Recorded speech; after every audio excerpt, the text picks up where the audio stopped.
Pagbabawas ng nasasayang na tubig dahil sa mga sirang tubo at pinalawak na wastewater coverage, yan ang patuloy na pinaigting ng Water Services Company na may nilad para maiwasan ang pagkasayang ng tubig at mas maayos na serbisyo nito sa kanilang mga consumer. Yan ang ulat ni Gab Villegas.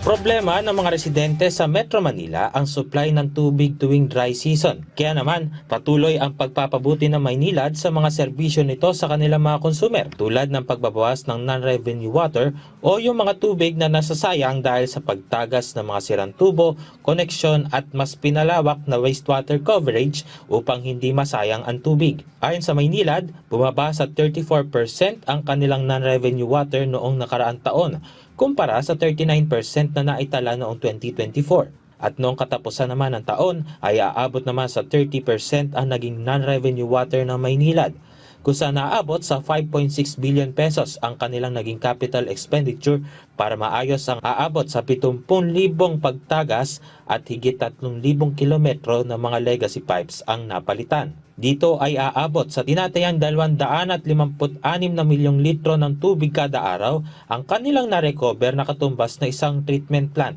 256 MLD recovered last year. That's more than one treatment plant. So instead of building a treatment plant for our customers, we internally recover the water.